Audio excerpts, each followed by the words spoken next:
Бишкек шаарынын тургундары коомдук транспорт көйгөйүнөн улам түркүн ыңгайсыздыктарга туш болуп жатканы белгилүү. Мунун бардыгын маршруттук таксилердин айдоочулары жол кирени аз деп эсептеп, массалык түрдө иш таштап жаткандыгы менен түшүндүрүүгө болот.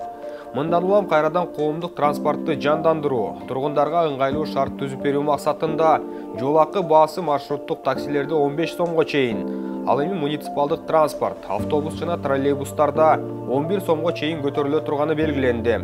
Күнүгө шаарды тейлөө үчүн 1500 кичи автобустар чыгып атса, 3-4 жыл мурун булардын саны 4500-гө чейин жетчү.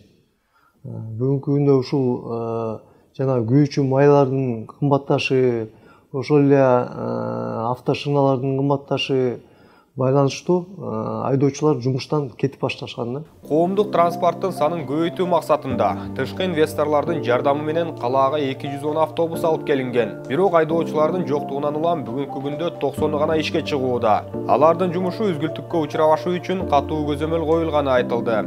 Биз албетте эртең менен жер-жеринен диспетчерлерден канча коомдук транспорт жумушка күнүнө чыгып атканын алып турабыз. Жылдын аягына чейин жогоруда айтылган тышкы инвесторлор автобустун санын 210дон 350гө чейин көбөйтүүгө план койгону. Ал эми келерки жылы газ менен жүрүүчү чоң автобустардан 700 дана алынып келери кошумчаланды. Айдоочулар чынында аз болуп атат. Анткени биздин немебизде койгон план ашыкча болуп атат да.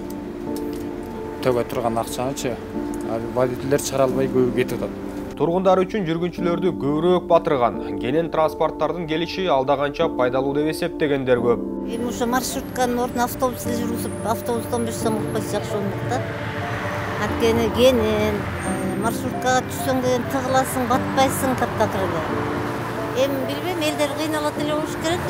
Элдин баарында эле акча жок да. Бирөөндө бар, бирөөндө жок. Мэрия алдындагы коомдук транспорт башкармалыгынын билдирүүсүндө Европа реконструкциялык банкы менен келишим түзүлүп, дагы кошумча 250 автобус келиши керек. Андан сырткары Азия өнүктүрүү банкы менен да иш алып барып, 120 электробус алып келинери убадаланды.